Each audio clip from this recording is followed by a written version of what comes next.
শরীয়তপুরের গোসাইট উপজেলার জয়ন্তী নদী থেকে এক অজ্ঞাত ব্যক্তির ভাসমান মরদেহ উদ্ধার করেছে পুলিশ। শনিবার ৭ই মার্চ বিকেলে উপজেলার কুচাইপট্টি ইউনিয়নের পাঁচকাটি গ্রাম সংলগ্ন জয়ন্তী নদী থেকে মরদেহ উদ্ধার করা হয়। স্থানীয় সূত্রে জানা যায়, শনিবার বিকেলে কয়েকজন স্থানীয় বাসিন্দা জয়ন্তী নদীর পানিতে একটি মরদেহ ভাসতে দেখতে পান। পরে বিষয়টি দ্রুত ছড়িয়ে পড়লে এলাকায় চাঞ্চল্য সৃষ্টি হয়। স্থানীয়রা তাৎক্ষণিকভাবে গোসাইট থানা পুলিশকে খবর দিলে পুলিশ ঘটনাস্থলে পৌঁছে নদী থেকে মরদেহ উদ্ধার করে।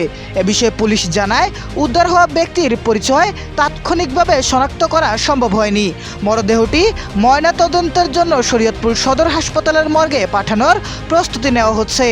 এ বিষয়ে গোসাইট থানা পুলিশ আরও জানিয়েছে, নিহত ব্যক্তির পরিচয় শনাক্তের চেষ্টা চলছে। পাশাপাশি এটি কোনো দুর্ঘটনা নাকি কোনো ঘটনার সঙ্গে জড়িত সেসব বিষয় তদন্ত করে দেখা হচ্ছে। এ ঘটনায় স্থানীয়দের মধ্যে ব্যাপক চাঞ্চল্য সৃষ্টি হয়েছে। আলামিন, নিউজ ডেস্ক, সে অলওয়েজ ট্রুথ।